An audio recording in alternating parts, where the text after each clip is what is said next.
Today I'm going to be talking about the one interface that I would use as my desert island interface, the one that I would choose above all other interfaces to be able to cover all of the use cases that I would need at my studio if I was stuck in isolation forever. And I'm going to preface this by saying that I've spent a lot of money on interfaces. I've used so many different ones, converters from Antelope to Apogee to Lynx, Prism, whatever. I've tried so much stuff, and when it comes to interfaces, if you're going to be choosing just one, you're going to have to pick your poison. And that's the one thing I hate about this interface discussion, is that it's never going to be a perfect win situation, at least if you're somebody who does a lot of different kinds of work, a lot of live recording and mixing and mastering, someone who does a lot of production and, I don't know, field recording. I don't know what it is that you could be doing, but it's really going to be a pick your poison kind of scenario. For me, as a studio owner, there's a lot of different kind of work that I get in the studio, a lot of different kinds of stuff that I work on. Having the perfect interface for me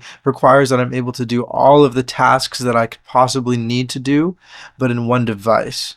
This is both including and excluding a dedicated converter. Now, to make this decision effectively, I have to consider the quality of the converter, the quality of the features and the tools that the interface has, its longevity, its durability, and maybe even just workflow and console. How good is the software? How easy is it to use in the computer? Now, first and foremost, when it comes to A to D converters, there are only a few interfaces that have that level of quality that I'm looking for in an A to D converter. Off the rip, I'm kind of thinking that I'm going to pick my poison being the conversion. And I know not a lot of you are going to agree with this, but I definitely am going to lean towards a converter, an interface that's more feature heavy than converter heavy, only because I believe strongly in having a dedicated converter. That's the poison I'm picking in this scenario, and so we can talk about other options, including converters and not dedicated converters, after. Next, I want something that is very feature heavy, something that maybe has a talkback, maybe has a really good console system in the computer, and that I mentioned earlier. Maybe it has a lot of I/O,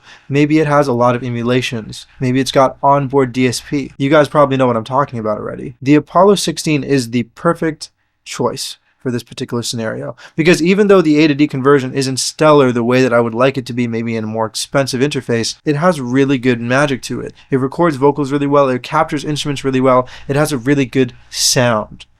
And that's really important to me as well.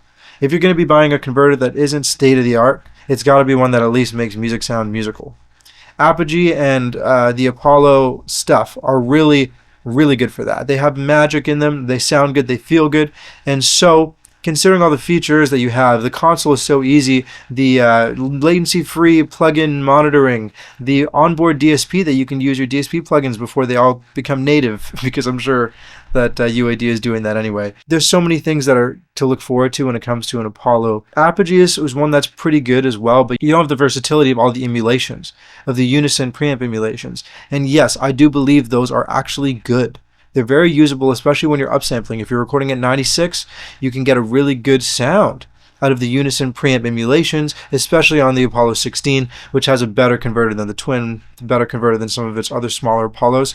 A really good bet for the scenario that you're in. The only drawback you're going to have with this interface is that I wouldn't recommend you use it for your outboard gear when you're doing mixing and mastering. I wouldn't recommend you connect your bus compressor, you connect your bus EQ, maybe your summing. I wouldn't necessarily do that through an Apollo, because I don't think it's the best idea to get the best quality sound out of your mixes. That said, if you do have a dedicated converter like I would in the case of getting an Apollo, you can do that just fine. For those of you who think, oh, I don't want all of those features, I don't want the emulations, I don't want this, I'm never going to need that, then yeah, I would maybe recommend going a different direction. Something like a Metric Halo would be a really good contender for you. I would not be recommending a Prism interface. I have a Prism interface that I've been trying to sell. It's not moving, and so it's going to stay here until it does. But I am not a Prism guy because it doesn't necessarily have the sonic qualities that I like for my recordings for pop stuff, which is most of the work that I do. And I also don't like the I/O situation with all of the Prism interfaces. It doesn't have enough I/O for me. I know it works amazing for some people, and I know people who are able to really leverage it. Not going to be my recommendation here. When it comes to D to A and A to D, your Metric Halo or even your Symphony is going to be much better, especially when it comes to A to D on the Symphony. The D to A isn't as good, in my opinion. The Metric Halo is a really good choice. Next to the Metric Halo, would be the Lynx Aurora. The Lynx Aurora is a really good sounding device. It does have a little bit of a hefty sound to it, but I actually think it's quite musical, and for most genres and situations, it definitely can work very well. Flavor-wise, I'm definitely partial to what I'm hearing from the Metric Halo. I definitely think that takes the edge there, and I would even maybe take the Symphony over the Lynx Aurora as well. That said, features-wise, nothing is really beating the Apollo. The Metric Halo has some crazy features in it that I learned about recently, but it's not really beating the Apollo. So you kind of, like I said, you have to pick your poison. You might not be able to afford a dedicated converter or not want to have one because you're traveling. I don't know what the case can be, but it's a good idea to understand your needs, your business needs, and what you're looking for before committing to an interface, because depending on the kind of work you do, it can vary greatly the demands that you're going to be putting on that interface as well. Universal Audio knows that a lot of people travel with their devices, and I've talked to some of their reps before about this. They know this, and it's a device that's built well. It travels well. So this is another good consideration. I mentioned durability earlier. It is very durable. It can survive the test of time. It's fairly future-proof, and it sounds good. There isn't much more that you need out of an interface, again, if you have a dedicated converter. I can't run that home. I can't clarify that enough. Now, if you're curious about converters and you want to know which converter to buy, if you're not interested in an interface because you might have already found your dream interface, but you want to maybe step up your DAC, your conversion, your playback, you got an analog speaker, you got analog headphones, I would highly recommend you check out my video on converters that goes over all of the different converter options that I would maybe think about, and the one that I would choose as my dedicated converter on my desert island studio. Thanks so much for tuning in, and ciao.